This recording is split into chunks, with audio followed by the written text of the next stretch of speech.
What's up, everybody? Welcome to the Better You Project, optimizing health, hormones, and aesthetics. And today I have a super, super fun guest that I have fangirled over for probably the last, I don't even know, 5 years since I've been in really into this space. And I have the most amazing biohacker that probably ever lived.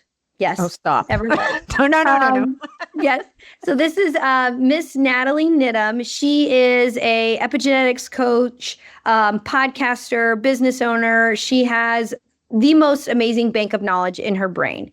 And I reached out to her, slid into the DMs, and I wanted to bring her onto the podcast to talk about her top 5 biohacking tips for longevity. So if you've been a patient of mine or you're a practitioner who I've trained, you know that we have really stressed longevity. We test longevity by using something we call the longevity panel.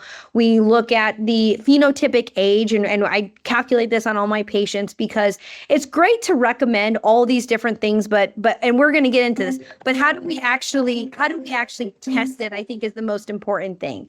And so I think we are going to kind of share some of what we've learned and really what Natalie has seen in all of her experience and kind of what she has found to work best. And she has the most amazing podcast, and we'll link all of that here as well, because after you listen to my episode with her, you're going to need to go to her podcast and listen to all of her episodes. And listen, she's been doing this a while, so it's my favorite Sunday activity to do this. So Natalie, are you ready? I think so. Thank you so much for that intro, Lexi. That was wild. Yes. Thank you. Yes. No, Thanks for having me. First, Natalie, I know that you're a nutritionist, which I think is so, so crucial because I always say, it starts in the gut, like food is medicine, all these things. Natalie, how did you get into this space? Yeah, that's a good question. I went back to school to become a nutritionist, I want to say almost 15 years ago now. And this was after a lifetime of a corporate career. But I was always a fitness instructor. So I was and I'd studied physiology in university. So I always kind of had that nerdy sort of obsession with science. And I went back to nutrition school. But it was at the time when Rob Wolf was really big with the paleo diet. We had Mark Sisson with the Primo blueprint at the time. We had Chris Kresser talking about personalized paleo. We had Dave Asprey talking about biohacking and bulletproof diet. And so it was really at the beginning of this time that we're at where biohacking was really becoming a thing, right? And the guy who really was freely kind of using the biohacking word was Dave, right? So yeah. I was kind of deep into that, but I decided to go back to school to become a nutritionist because it was first of all, it was the most accessible to me at the time. And I have a love of food, and I do believe that food can be medicine for our bodies. Right. And at the same time, it can only take us so far. Right. So, and it's becoming harder and harder to get our hands on that perfect food and all that stuff. And we can kind of get into the diet wars if you want a little bit, but at the end of the day, I kind of went into the nutrition school with this kind of biohacking curiosity, if you will. And so it created a lot of anxiety for me because as I was going into nutrition, I was kind of thinking, oh my God, are they going to be expounding the virtues of the vegan diet and all this stuff that at that point I was already kind of not that keen on it. And it turned out that the first teacher I had was an anthropologist. And so she talked about the background behind Paleolithic diets and stuff like that. Yeah. So that's really kind of how, I then at that point just started to marry the two. Right. And that ultimately, as they tell you when you go to school in any of these things, school is your launching pad. And it's when you finish school is when you kind of develop what your interests are and where you're going to take this stuff. Absolutely. Absolutely. What's so interesting is I train a lot of practitioners, and I always say school is where you learn to color inside the lines, right? Yeah. And then when you get the experience, then you learn to color outside the lines and how far outside the lines you can go. But I think that is so, so true in so many ways, in that you're like, all right, I just have the basics. And I always say this too. It's almost like, and we were just talking about the conference I was at, it's almost like the longer you do this and the more you learn, the more you realize, I don't know as much as I thought I did. because then you realize that there are so many different pathways, different ways, different modalities that you can go about it. So I think that's perfect. What would you say is the most surprising thing that you've learned in your journey and how you approached your own health?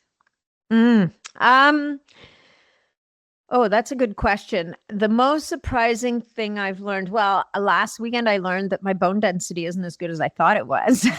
That was pretty surprising. Okay. And I think, what's interesting now, it's interesting because, one of the things I think we're going to talk about is new technologies and new tests, right? And the most important power that any of us has, whether we're a patient or whether we're a practitioner or a physician, whatever the case may be, is curiosity and openness to new information. So if you talk to anyone about bone density, they'll tell you that DEXA is the gold standard. And so people live and die by the DEXA sword. And if you have a good DEXA score, you're good. And if you have a bad DEXA score, you're done. And DEXA is measuring your bone mineral density. So it's literally measuring how dense the minerals are in your bones. The bad news, and the timing is really interesting because I just had this new test at a conference I was at, which, we've been talking about. I've recorded and released 2 podcasts with people who've talked about this. So how interesting that the universe just kind of says to me, oh yeah, well, here you go, babe. And what the test tells you, what this technology shows, is it looks at bone mineral density, but it looks at actually what might be even more important, and that is the quality of the bone. Yeah. So at some point, and I don't know the history particularly, but at some point somebody decided that the density of minerals in your bones would be the gold standard for establishing how strong your bones are. The challenge is that bones bones are like trees. They need to be able to bend. Right. Because if they don't bend, guess what? They will break. And the world, there are emergency rooms filled with people who have sustained fractures in their bones who had really good density, but their bone quality was really bad. And bone quality means that you have enough collagen in there, that you have enough of these other components to bring flexibility to the bones. So it turns out, exactly. So it turns out that someone with lower bones at density, but better bone quality has less of a chance of a fracture than someone with superstar density and bad quality. And so, we record these podcasts where we learn this stuff when we take continuing education and do all this stuff, but it really starts to bring it home when you start to experience it yourself. Right. Oh, yeah. And so, and for me, definitely I would like my density to be better. So, and I believe that I do all the things, like I lift heavy weights and I work out and I do. So there's something in my world that's off. Is it my absorption of nutrients? Is there tweaking I need to do to my diet? I lift heavy things. Am I not lifting heavy things often enough? My gut, is there something in my microbiome, or there's something in the way that I'm absorbing nutrients, or maybe my hormone therapy is not dialed in. So, it's or maybe, sitting in my chair recording podcasts all day long isn't necessarily serving me. So I'm standing at my desk right now. Yeah. So, as people in this space, I think it's always so interesting and humbling to learn that as much as you talk the talk and you do your best to walk the walk, even we don't always nail it right out of the gate. And it's the universe saying, oh, by the way, you don't just get to stand on your soapbox and preach people, right? Like, you are these people. Yeah. Oh, for sure. For sure. No, that's absolutely amazing. One of the talks that I actually did when I was at that conference was testosterone in women. Why is it important? And so when I stood up on the stage, like, one of my goals is I said, how many of you raise a hand? There's 400 practitioners there. How many of you already treat women with testosterone, right? And a good majority of them, if they're coming to a conference like that, they already treat it. And I said, how many of you feel confident in defending what you're doing to an endocrinologist, a GYN, another practitioner, right? And very few of them raised their hand. And I said, my goal is to show you the research of all the benefits of testosterone besides like a libido, right? I feel like libido is kind of like what everybody thinks. And I'm like, so I went into it. I went into breast cancer reduction, dementia, Alzheimer's. osteoporosis, bone mineral densities, like all those things. And so it's kind of like, man, we were just talking about this at the conference, but yeah, absolutely right. Absolutely right. So I think that's so important to be able to experience things to, and be able to sometimes speak to it. Like, I thought I was doing this, but it actually ended up being this, Right. which is always good to speak from your own experience. So another thing I'd like to kind of shift gears towards. So when I think of like the ultimate biohacker, I definitely think of you. I think of, Dave Asprey, Ben Greenfield, like, the big names in like biohacking world. When people ask me, well, what does biohacking mean? I want to hear how Natalie would define what is biohacking, and how would you kind of describe that to a patient? For sure. So biohacking is one of those words, people love it or hate it, right? It's definitely falling into a little bit of a zone where people are trying to avoid it, because I think that the general population really finds it a bit intimidating. It's very masculine. It has that certain vibe. But all biohacking is looking to see, what can I do to impact the way that my body is feeling, behaving, functioning. Hacking your biology is really looking at, what can I do? And maybe it's the word, I'm sure it's the word hacking that people don't like, but what are the strategies I can avail myself of to positively impact my biology to get a certain outcome? And so the hacking piece it's a little tongue in cheek, right? I don't think look, a lot of people are looking for shortcuts, definitely. But those of us who've been at this long enough know that within reason, Mother Nature might allow you to take one or two little shortcuts here and there. But the fact of the matter is, there's no real shortcut. Like, you're going to have to eat the right diet. You're going to have to move your body. You're going to have to lift heavy stuff. There's this whole category of supplements and stuff called exercise mimetics. And so the sexy little offer there is, ooh, I can pop a pill and I'm going to get all the benefits of exercise. Only you're not. Like, Right. No, I get it. Right. It may amplify the benefits of exercise, but it's not going to do the exercise for you. If you don't physically move your body, you're not going to get all of the benefits of exercise. There's a whole other category that are fasting mimetics. So they trick your body into thinking that it's fasting. And short of the fast mimicking diet, which also tricks your body into thinking you're fasting, but you are actually, for most intents and purposes, fasting and getting a lot of the benefits. Even a supplement that gives you some of those compounds that your body would generate when you're fasting, it still doesn't replace just not putting food in your mouth for whether it's a few hours a day or a couple of days a month.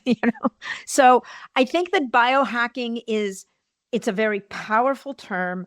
I don't think we should be afraid of it. I think that we need to open our minds to the fact that, what are all these new things? And it's kind of making everything old new again. So, right. So biohacking, we're trying to reconnect with nature because we've become so disconnected from nature. Again, we're realizing that, there's actually nothing quite like hitting a forest once in a while. You can wear the blue blockers, you can hack your lights, you can do all the things. Go hug a tree, for God's sake. Go barefoot in the grass. Yeah. No, I get it. I have a 6-year-old, and we moved about a year ago, and there's a creek in our backyard, and you can kind of go down the creek. And so me and Ella is her name, we ground in the summer months, because I told you we live in Indiana. And so she tells my husband, hey, Dad, me and Mom, we're going to be down by the creek smelling nature if you're looking for us. Like, I just love that she knows that. Like, we're going to go smell nature, and because it's true. It changes a lot of the positive charges we have in our body. There's like science behind it, and it puts them kind of into this negative charge to kind of help with more of the parasympathetic system. Mm-hmm. So I love the definition you gave. I kind of try to simplify as like, we got to work smarter with the information we have about ourselves, and we're going to get into some of the cool testing that we do. So we got to work smarter and more intentional with what we know about our bodies. So I think that's cool. And I think that there's, as much as there are shortcuts and hacks, there's certain things you can't hack. Like for your daughter, for Ella, getting her hands in the dirt will do more good for her microbiome and her immune system than any supplement or vitamin or anything that you can give her, right? Oh yeah. So it's so what I really encourage people to think of when they think of biohacking, it's not just the technology and the supplements and the shiny the gadget. wearables and the stuff, and the peptides, like all that stuff. It's more than just that. It's more than that. It's actually also, it's standing, if we talk about standing on the shoulders of giants, it's standing on the shoulders of Mother Nature and not dismissing the power that we can still get from nature to then create this better environment that then all the fancy stuff can do a better job with. Oh, absolutely. Absolutely. For sure. No, I love that. I love that. So, as someone, who coaches people on biohacking, how would you say, what are like the most very basic, like low hanging fruit type biohack things that you typically start with someone who's maybe not ready to do the cold plunge and sleep outside to reset their circadian rhythm? Like they're not ready for all that. It's too primes. What is the low hanging fruit type things that maybe are more actionable that people can do? Yeah. Well, I mean, look, the low hanging fruit is, at the risk of being boring, the low hanging fruit is, are you sleeping? Right? Have you created an environment in your bedroom that allows you to sleep at night? And so now here's where we get into a little bit of the biohacking. So is your room dark? If your room's not dark, you can start with the easiest hack, if you will, is slapping a good sleep mask on. That'll make your room dark. Your next level is going to be, okay, installing blackout blinds, right? Now, is your room cold? Do you have the ability to make your room cold? You can open the windows, but that might make it noisy. You could turn on the air conditioning. That's going to cost you a ton of money. You could put a pad on your bed that has a device beside it that's going to run cold water through it. So there's degrees, with anybody who's new, I'm going to start with, what are the easiest free strategies that I can give them access to? And then we move into the different ones, right? Their diet. We're going to clean up the diet. If we don't clean up the diet, if we don't get rid of the excess sugar, and notice I'm using the word excess here. I don't think making people completely neurotic about every grain of sugar that crosses their lips is going to serve them, right? So helping people to reconnect with what is a healthy diet and what is a whole food diet. And, nothing makes me more crazy than people tell me, well, I don't cook. I'm like, well, do you brush your teeth? Because it's kind of like that. It's a basic human need, right? Yeah. You don't need to cook fancy, but you need to be able to slap a piece of protein with some vegetables and put it on a sheet pan and throw it in the oven. Like, I don't care. Just figure it out. Like, learn to take care of yourself. So the sleep, the diet, are you moving your body? Are you exercising? Like, are you doing these foundational things?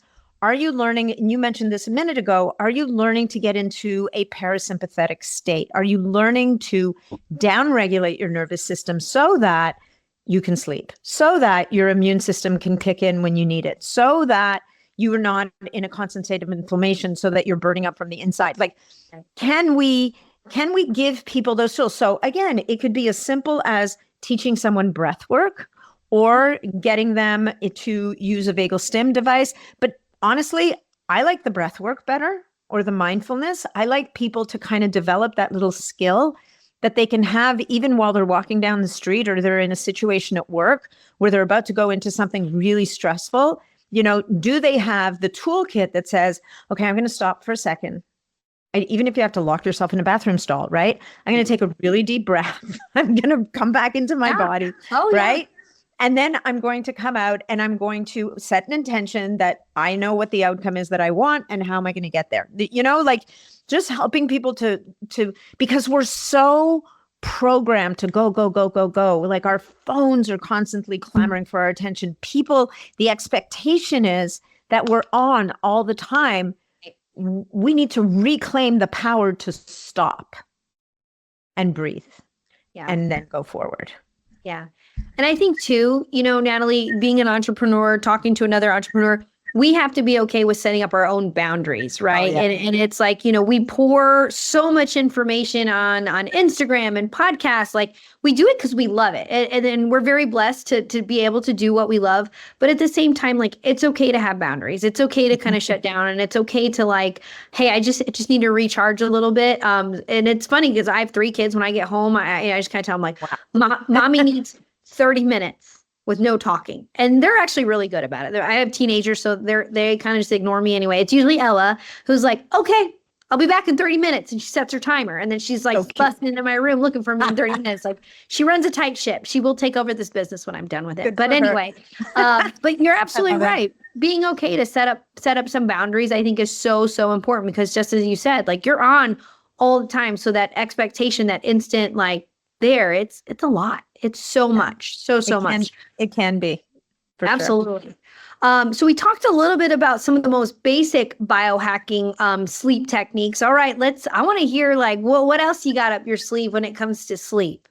So my newest and greatest and most, I think one of the most impressive things I've come across on sleep, and this is, aside from supplements and all that kind of stuff. So assuming that you've got your sleep hygiene dialed in, you're taking your magnesium, you figured out, if melatonin's your jam or not, like you've got your supplements figured out.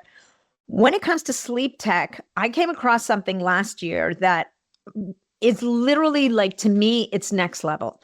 It's a device called the Soul Tech, and it is a magnetic device. So it was developed by the guy. So this guy has a really interesting pedigree. So this guy is the guy that wrote the algorithm for sleep labs to crunch the numbers. So he knows sleep. Right. Yeah.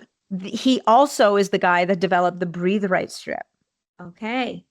So, he's he's big into meditation. He's, over his life, he's really kind of moved into a whole different space. Now, he developed the Soul Tech. Why Soul Tech, I think, is so different than everything else is it's a magnetic device. Imagine it's like a magnetic device. It probably weighs about 10 pounds. And it sits either under your bed at your feet or at the foot of your bed, if you're like me and your bed is on the floor. So it's right at the foot of my bed. And I have a very not fancy looking wearable thing that I wear on my wrist. And the wearable communicates with the device at the foot of the bed. That device is magnets. And what those magnets do is that they resonate at a frequency to entrain my brainstem into the frequency it needs to be in for me to get into deep sleep. Yeah. It's so cool, Lexi. And then the other thing is you can use it for relaxation during the day.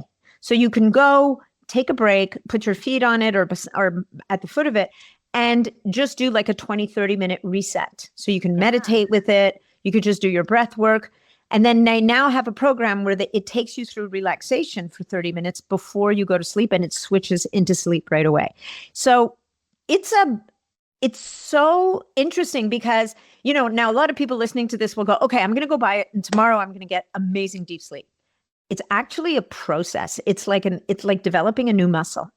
Yeah. So depending on where you're at, it may take a week, it may take a month, it may take 6 months for your brain, for the device and your brain to really kind of connect and really get into a groove together. Yeah. Yeah. No, that is so cool. I mean, like in my practice, we do a lot with women's health and hormones and, all those things. But man, if I can get someone sleeping, guess what? A lot of the other things work a lot better. Your weight loss is a lot easier. You're not as, anxious during the day. You're able to regulate your cortisol a little bit more even keel. You're able to make better food choices because you're not hangry because your insulin's all dysregulation, like you're able to actually avoid the gluten that I told you to avoid, kind of things. No, I think that's great. Out of curiosity, are there any like two supplements that you like? Oh, these are like my go-to supplements for sleep. For sleep. So here's the thing that I would tell people about sleep supplements. What works for me, right, may or may not work for you. Right. It really, because it has everything to do with your personal, like, where's your, I don't even want to call it a deficit. Where are the chinks in your armor? Right. Yeah. Where are the places? So I would say that the things that I have found that help me a lot is every few months, I'm going to do a run of a bioregulator called epitalon or endolutin, which is the pineal gland bioregulator. And the reason why it's powerful for me is as a person who's over 60, I'm like, my melatonin production needs to be supported. And what the pineal gland bioregulator does is it normalizes melatonin production. And if you look at the studies on sleep and epitalon, it does a lot more for an older person than it does for a younger person. And it does a lot more for someone with dysregulated sleep than it does for someone who has perfect sleep. So for me, that pineal gland bioregulator really hits the mark. And I make sure that I cycle it a few times a year. Yeah. There's a company called Transcriptions, and they make two different, actually there's a third one out now. They have two sleep formulas and one immune one that actually is really good for deep sleep as well. So they have their Tromune, which has cordycepin as the only ingredient. Cordycepin happens to be great for immunity, but it also is really great for getting you into deep sleep. And then they have Troz and Trosomna. So there's different varying degrees of, there's a little bit. And the thing with them is they deal in micro amounts. So there's a tiny amount of melatonin with a tiny amount of CBD and an itty bitty amount of CBN. And it's the sum of those teeny tiny parts that somehow hits the mark for a lot of people. And then I would say that magnesium is critical. And it's critical for so many things. So it's kind of like throw it in there. Like I wouldn't even count it, but it's crucial, right? So, and I've got my favorites in that area as well. Like, I take one that's got many different kinds of magnesium in it that really hits the mark for me. But you know what's amazing? Like I have in my ever bursting pantry. Like, I don't know what your supplement cupboard looks like, but I mean, people are sending me stuff all the time. Mine's right? a peptide fridge. Like So you have a peptide fridge, and then you have I have a pantry of supplements, and now I have overflow in the basement. So it's insane. But I keep getting sent these different chocolate drinks. Which is a paradox, right? Because you would never think of taking chocolate before bed because chocolate has caffeine. So these guys have probably removed the caffeine. The thing I would say, if you're going to use any chocolate supplement ever, always ask them if they're testing for heavy metals because it's such a big deal in chocolate. But there's one called Snuggle. There's another one called, which was developed by men just by the name of it, Kill Switch, Sleep Like the Dead. So, it's a bunch of guys who are like getting together. Yeah. And I love them because you know what? It's one of the few things that knocks my husband out after swimming. Yeah. There's Kill Switch, there's Snuggle, there's, oh my God, I'm sure I'm forgetting a bunch of them. And then of course, Bioptimizers has their sleep breakthrough and they have two different formulas. They both use magnolia bark, or at least one of them uses magnolia bark, which is also one of the ingredients, Troz. So what I would say to the audience is, make magnesium your foundation because you need it for so many other things anyway. Right. Understand, working with a practitioner like you, understand how your body deals with melatonin. Are you a fast metabolizer or a slow metabolizer? Because that's going to dictate what type of melatonin supplement is going to work for you and how much you can take and get away with. Because if you're a slow melatonin metabolizer and you make the deadly mistake of taking a slow release and too much, you're not going to be able to get out of bed in the morning and you're going to end up depressed. So understand your underlying pathways. Mm-hmm. And then a lot of the good companies will give you a money back guarantee. Yeah. Right. Mm-hmm. But don't try it one day and then say it doesn't work. Give it, play with it, play with the dosages. It's not unheard of that people have paradoxical reactions to certain sleep supplements, right? Everybody's had the experience of giving their child something that was supposed to make them sleep and have them bouncing off the ceiling. Yeah. I tell them like, oh, you had that? That tells me you have a SNP. We got to try something else. Exactly. No, I agree. What about wearables? Do you are there certain wearables that you're like, yes, worth your time, or no, don't even? And we had talked about what we don't want to have happen is our patients and our clients get obsessed with it. And then it's counterproductive, right? Yeah. So what are your thoughts on wearables?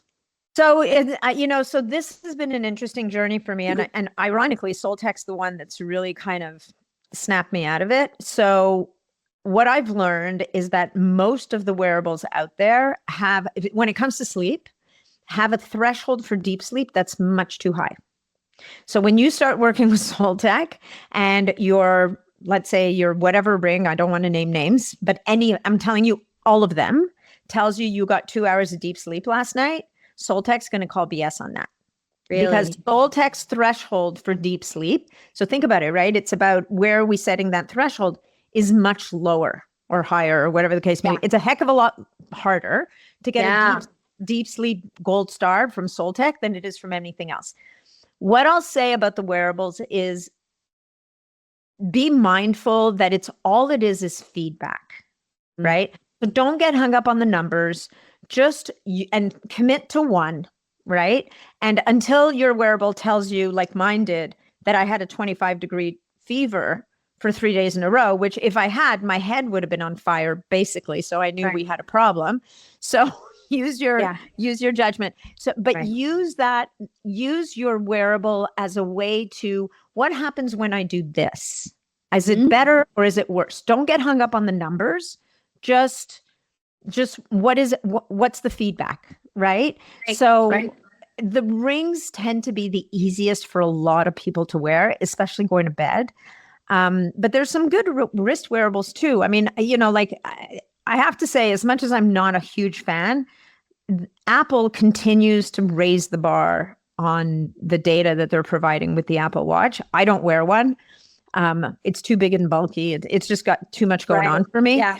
But the wearable game is like everything else, like it's going up and up and up and up and up. So just pick the one that resonates for you, commit to it, commit that you're not going to get neurotic, that you're just going to take it as not a judgment in the morning. It's feedback and it's information.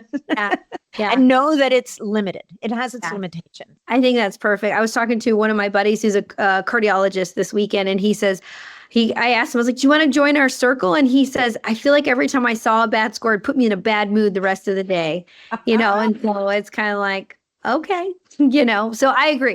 Yeah. It's a one piece of information that might be helpful. So shifting gears a little bit, kind of out of sleep, I'd love to hear kind of some of your thoughts on biohacking support for longevity. Like I always feel like I get this question, like, what about metformin? And I'm like, oh no, I don't want to do that. But the mitochondria and, blocking mTOR and, your SIRT1 genes and things like that. Do you have like maybe one or two supplements that you really find beneficial for supporting longevity? Yeah. So, I, like everybody else, did my time with rapamycin. I've kind of stepped away from it a little bit. Definitely the mTOR discussion, the AMP-K discussion. These are really big discussions, right? And people are always hitting on their AMP-K pathway. And I had a physician on the podcast goes like, people need to lay off AMP-K for God's sake. Like, I mean, and so I think you mentioned mitochondria, and I think it comes down to mitochondrial health so often. So I love my urolithin A. Like I'm a big fan. I mean, I've worked with Timeline for a couple of years now. And I think they're doing really, there it is. They're doing really, and the other thing with them is they're doing powerful research in the space. So, and with mitochondria, when they first brought that out, the first study they did had to do with sports performance, which is great. But guess what? It's really powerful for immune health. It's really powerful for fertility. It's really powerful for sarcopenia. Everything, right? So anything that is that far, it's about how far upstream can you get to help the body? Because what are we trying to do? If we really think about it, and especially as biohackers, we must never lose sight of the fact that we're not trying to do for the body. We're trying to, how do we get the body to do what it does best? Right. Because your body can do things better than any medication, any supplement, anything else. And that's why so often it comes down to, are you fasting? Are you sleeping? Are you getting cold? Are you getting hot? Because all of those things trigger processes in the body that initiate cascades that result in better function, lower inflammation, so that the body can function. So Timeline with urolithin A is one of my standby. There's another supplement that not as many people know about, although it's definitely becoming much better known, and that's Stem Regen. And that's a supplement that it's an herbal stack. And what it does is it helps your body mobilize and release your own stem cells. So imagine, right? Everybody's running around spending $1 gajillion on stem cell infusions, which have their place 100%. But imagine if you do like a kick-ass workout and you've got all the micro tears in the muscle and you're going to be really sore and you want to speed up that healing. Yeah. And if you can pop 2 capsules of this stuff at bedtime with a drink that they also sell, and you now know that there's 10 million stem cells that have just been released out of your very own bone marrow, and they're going to be called to the areas of damage by the chemical signaling molecules that your areas of damage are secreting. so that they can do their thing. Yeah. That's pretty cool. And you could use it after surgery. You could use it for healing. You could do it for all times. I would say and so the next one, this is a supplement stack. And this is because people's guts are such a hot mess. And even myself, now I'm about to do another round of it because of all the travel and all the things. There's a supplement stack called Ultimate GI Repair by a company called Level Up Health.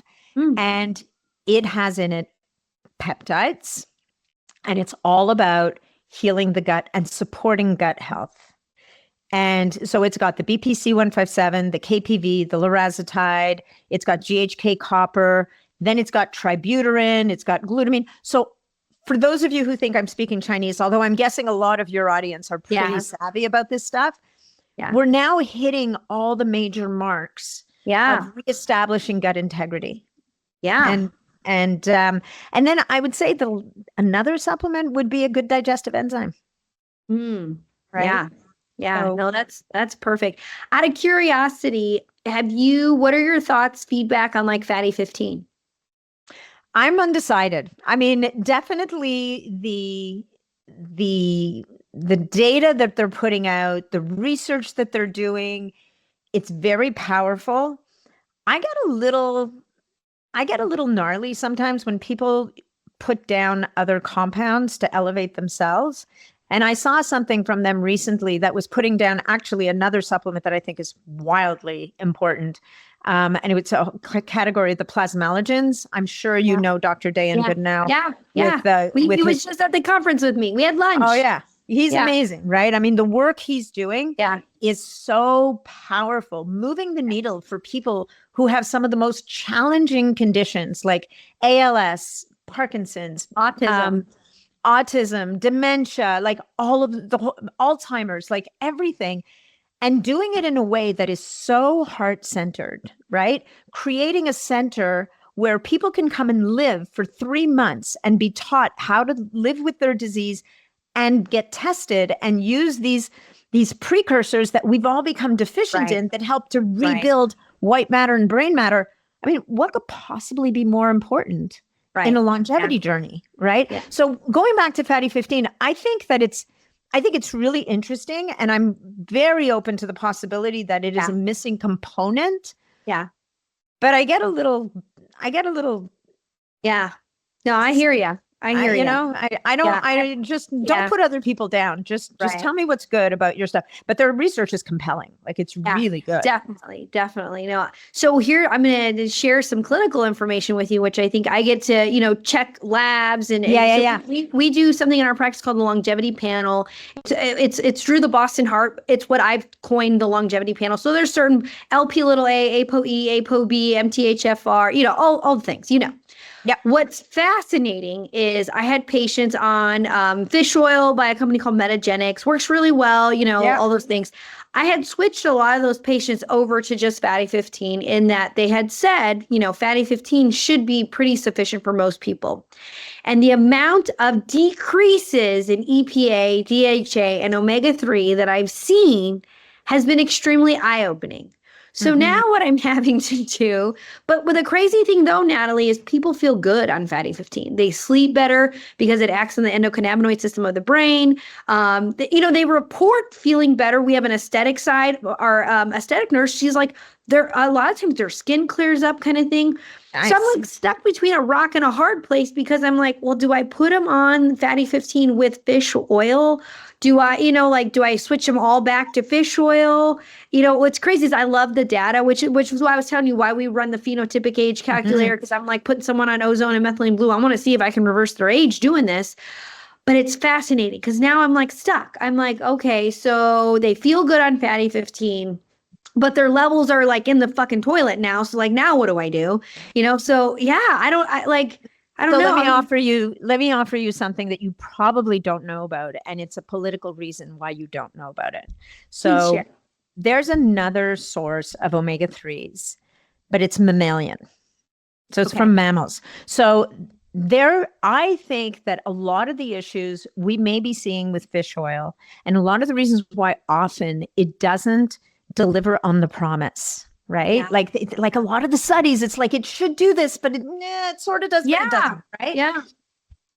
It's a cross species, right? So I met a guy, this is at the very beginning of my career as a nutritionist, who has a supplement. Well, it's not even that he has a supplement. He creates a source of omega-3 fatty acids from mammals. He uses harp seal blubber, right? That the way he explained it to me is, so you've got your omega-3s, you've got a glycerol backbone, and you've got 3 essential fatty acids on that omega backbone. And each one occupies position 1, position 2, position 3. Our lipases, so the enzymes that we produce to break down, so you need to cleave the essential fatty acids off of the glycerol backbone.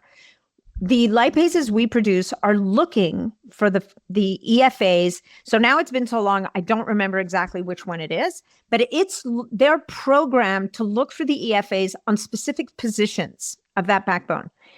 In fish, they're not in the right position. In mammalian source, they are. The other factor about the mammalian omega is that it's very, very high in EPA. And there are a lot of people who would say that EPA is actually way more important than the other components.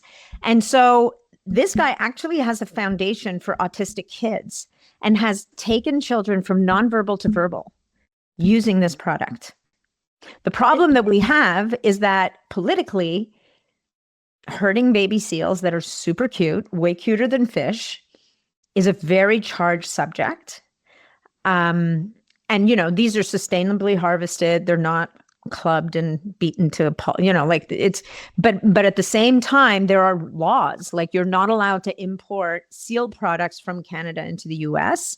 And so I've seen that people who use mammalian sourced omega-3s actually get much better results than fish oil. And the thing with fish oil, the good news is Metagenics is a great company. Their product is not going to be rancid. Right. There's another company called Puori, Puori, that has a really, really solid fish oil based omega-3 that I've never had a fishy burp from it, which it's that's the bar. If you have one fishy burp, yes, probably you're not making enough digestive enzymes, but also it's probably not fresh. So anyway, so I'm just offering that as a possibility. Yeah, I think but I don't believe that fatty 15 can replace omega-3s because it's not omega-3s. No, it's not. And we need omega-3s, and we're deficient in omega-3s. So yeah. So it's fascinating now that I have the data. Now I'm going to tell you one more really fun thing that you're going to be like, oh, this is cool.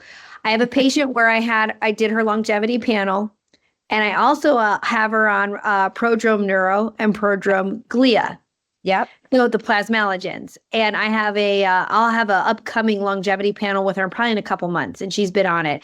This patient unfortunately suffered an intraspinal stroke from a surgery. She had a knee surgery and had a stroke intraspinal. So I have her on TB4, BPC, ozone, methylene blue, Medencaf, chili, right? We just threw it all in there.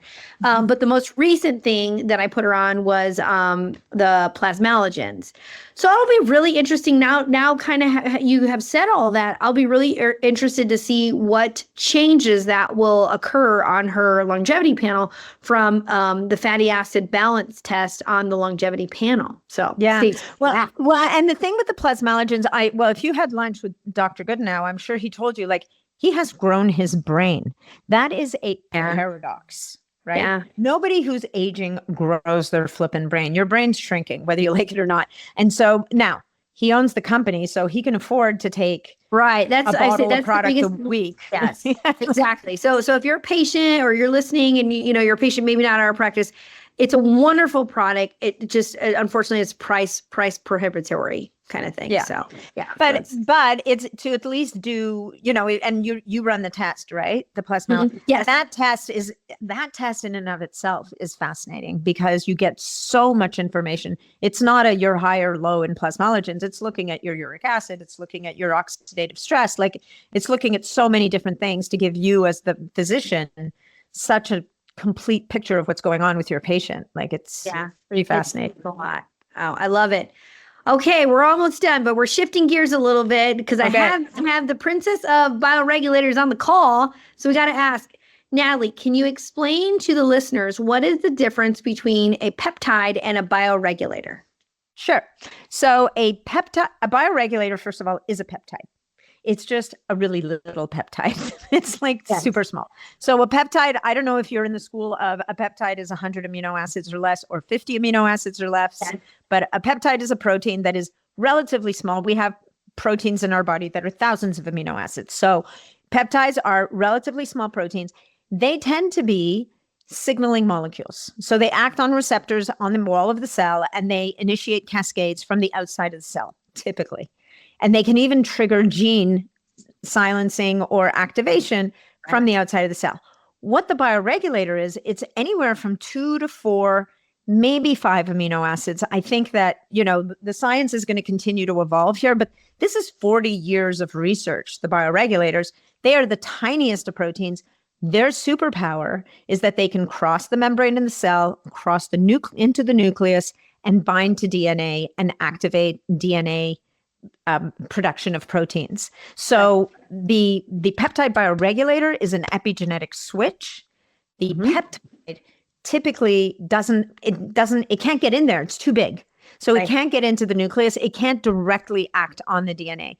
And I don't know if you met Dr. Bill Lawrence ever, but he is, if I'm the princess of peptides, he's like the emperor of peptides or the king or whatever you want to call it, however that hierarchy works. And his belief, and he's been working with bioregulators in a trial now for a few years, is that what the bioregulator actually does is it repairs DNA. So it helps to restore its ability to do what it's always done. And so therefore, as we age and our DNA gets damaged and we're no longer repairing internally or rejuvenating internally at a cellular level the way we were when we were younger, if we can restore that, and we do it by organ and by tissue and by system and by gland, then we're just going to, again, it's getting how far upstream can you get, right? Yeah, but, absolutely. We need to be doing the work that you're doing with your patients, which is, are we getting rid of toxins?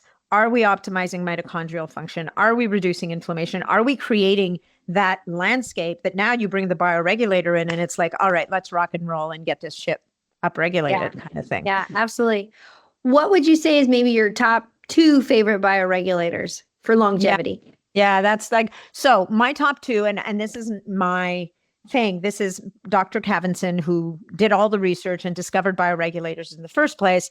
The top 2 would be the pineal gland that I mentioned earlier, because of its, because if you can reset circadian rhythm, if you can restore melatonin function, if you can activate telomerase to restore telomeres, and if you can have a global balancing effect on the endocrine system, plus you might actually help out the immune system as well, it's your one-stop shop. If you had to have a one-stop shop. The next one would be, what's the system in our body that goes down and takes us out in the end? It's our immune system, right? So the next one would be thymus, the thymus gland bioregulator. So, and he did really, really interesting old people studies. He called them old people studies. And he showed that by giving people even just the pineal gland bioregulator, he followed them for 12 years. At the end of 12 years, the people who got the pineal gland bioregulator, and I think they only got it for 2 or 3 years out of the 12, had a 50% lower all-cause mortality rate than the people who didn't get them. Then he did another one with even older people, and he had his control group who got the polyvitamins. He had his first test subjects that got the pineal gland bioregulator. And then he had a third group that got pineal and thymus. And we had 88% mortality in the control group, 44% with the pineal gland bioregulator, and then 33%, even better, with the pineal gland and the thymus bioregulator. The one thing I want to say, because so many people miss this little nugget, is that the forms of bioregulators that he was using are typically not forms that we can access in North America. So he was using epithalamin, which is an actual extract of the pineal gland of animals that's been prepared as an intramuscular injection. And he was using thymolin. Now, thymolin we can get, but we cannot get epithalamin. So just to be clear. Yeah, yeah, absolutely.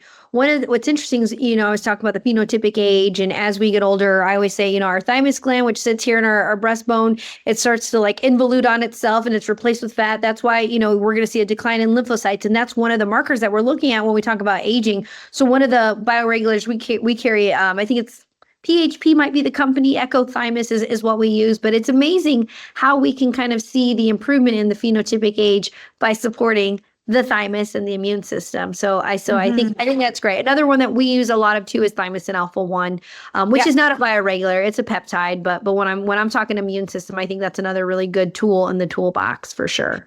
What's interesting about thymosin alpha 1 is it has, in the sequence of thymosin alpha 1 is embedded a couple of the immune bioregulators.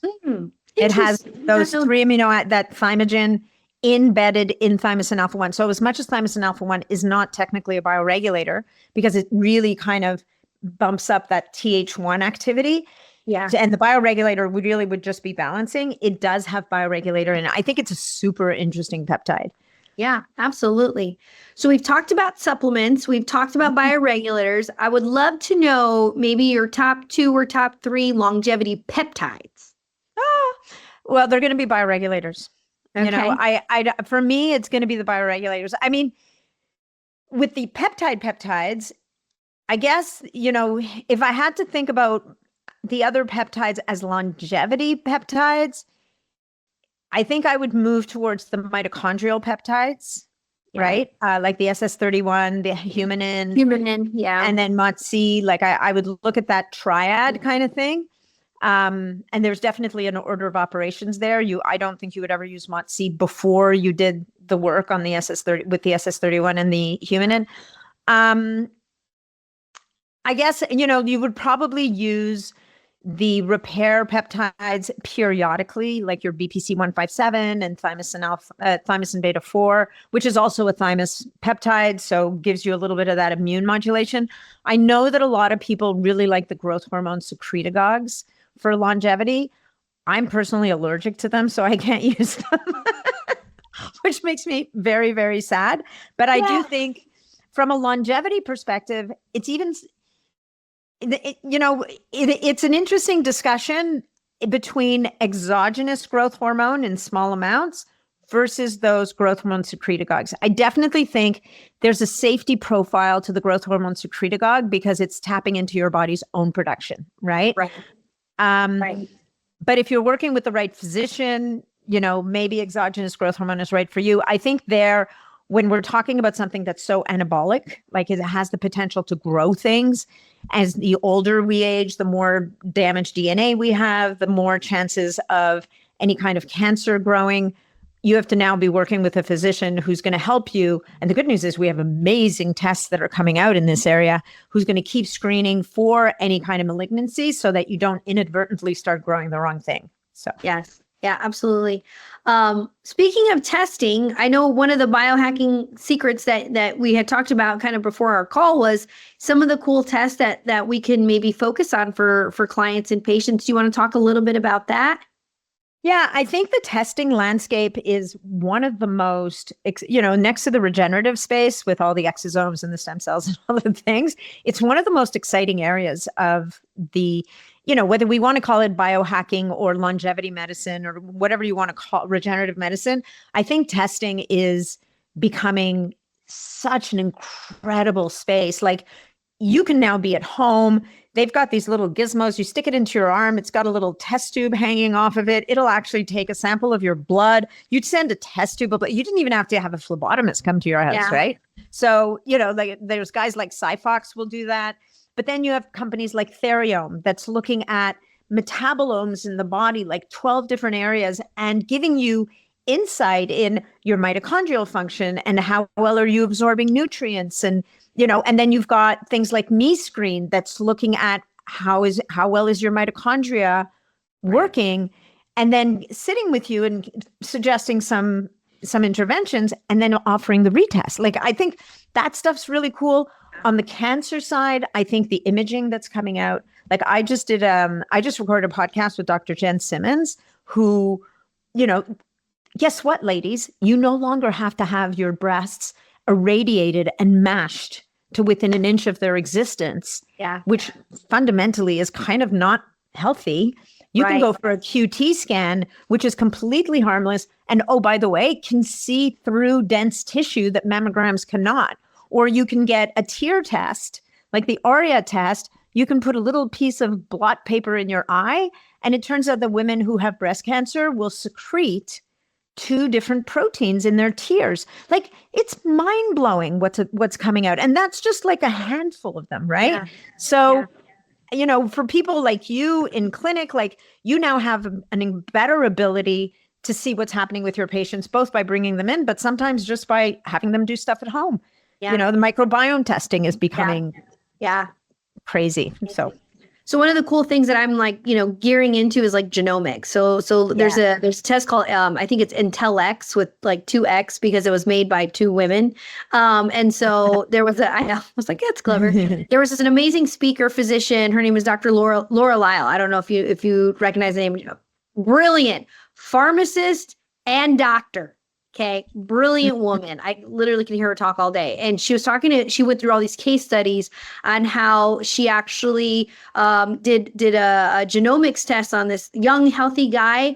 And then it you know, she saw certain things where it triggered her to get a clearly test. So using AI to look at soft plaque, which ended up saving this, you know, this man from an early cardiac death. Right. And so it's like if we had a crystal ball and we could kind of look at it, like we're getting close. Like we're getting super, super close. So looking at marrying genomics with kind of what are some of the other cool tests that we can do to help be more proactive instead of reactive when it comes 100%. There's actually, I'll introduce you to these guys. There's a new genomics test around where what they've done is they've built a platform where you run the genomics, but then you overlay blood work. And now the software is now going to interpret the blood work and take into account the genomics underlying roadmap, right? You don't have to do your genetics test more than once, but it's and it's not going to give you, your genetics test is not going to tell you what's happening, but it's the screen through which your body is interacting with the environment to produce the results that you're getting. So yeah, it's so much fun, exciting. Yeah, no, it's good. It's a good time to be in this space because there's always cool stuff. Kind of, my husband says I have shiny new toy syndrome. I'm like, I just like to know what's the next thing. No, I would reframe that. It's a lifelong learner syndrome. It's lifelong. It's the gift of being a lifelong learner. I'll make sure to tell that. So we've talked about our favorite supplements. We've talked about Natalie's bioregulators and some of our peptides, but kind of to close out this episode, because I know I've taken up a lot of her time, is we can't forget the foundational stuff. So sleep, movement, nutrition, all those things. Of all those things that we talked about, Natalie, what would you say is, like, for you in particular, has been the most game-changing thing that you've done? Honestly, the most game-changing, every time I fall off the lifestyle stuff, I pay for it. It doesn't matter what supplements I'm taking. It doesn't matter what tech I'm using. I mean, look, Lord knows, like, I have a lot of tech, right? I've got kudzu bands that I never leave home without. I have all these different things, but I know that as soon as I do too much travel and the wheels start to come off the bus, I'm not watching what I'm eating. I'm not sleeping properly. I'm falling out of my routines. It bites me, you know, and I might have a little more wiggle room than the next person, but I mean, look at my bone density. Right? Like, at some level, something went wrong. Like, was I not paying enough attention to my hormones? Is my stress too high? Am I not absorbing my nutrients properly? Do I have a microbiome imbalance that I've just kind of been brushing under the rug because it was easier? Like, so I really believe that those foundations are the most critical things. And then the testing.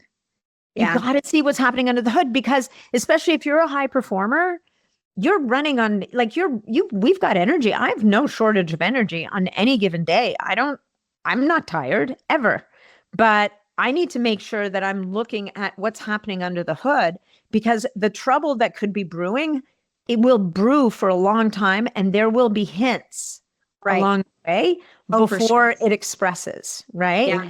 So it's the foundations and getting insight under the hood on a regular basis to see what's coming up. And then my supplement stacks. Like, I Yeah. love my supplements. They're Yeah. the best. I know. I know. Well, this has been so, so great. I thank you so much, Natalie, for taking the time to hop on my podcast for patients, listeners, practitioners, clients, future clients, all those things. Where can people find you and learn more about you?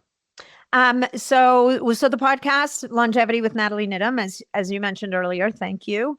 And then my website, which is under a bit of an overhaul, but there's natniddam.com is the website. And that's really where you can sign up for my newsletter. There's information about my membership community, and you get, the Nat Recommends section, and then on Instagram at Nathalie Niddam. And if you sign up for the newsletter, you'll actually get an 8-part series email that was originally going to be a little bit of an ebook. And then I thought, oh my God, this thing is too massive.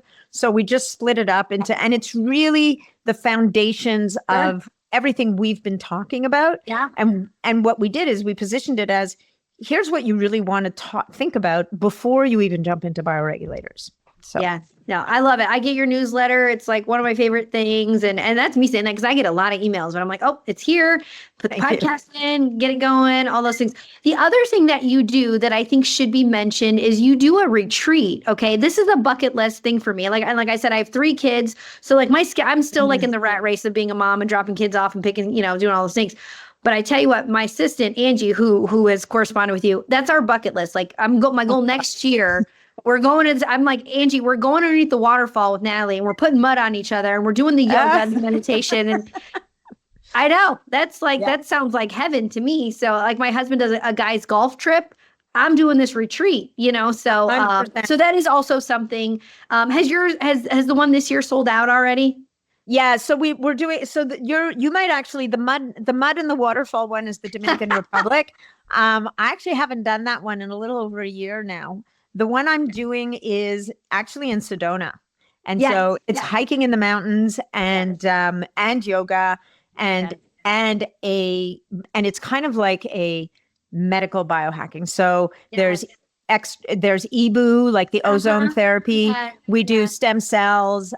We do NAD IVs, like customized IVs, depending on the individual. They're next level body workers. Like that's a really cool one. So I have one happening at the end of March. I think we had 1 spot last time I looked. I'll be doing another one of those in the spring. Those are pretty cool. Yes. Listen, bucket list. You might see me. Okay. Me and Angie are going to be there slapping mud on each other and then doing yoga with you. So amazing. Can't wait. Love it. I can't wait. Well, thank you so much. Again, I so appreciate you. I will tag, link all your socials, do all those good things. And if you're a patient of mine or a practitioner and you want to learn more about biohacking, Natalie is the person to listen to when it comes to those things. So thank you so much. Lexi, thank you so much. It's been a pleasure.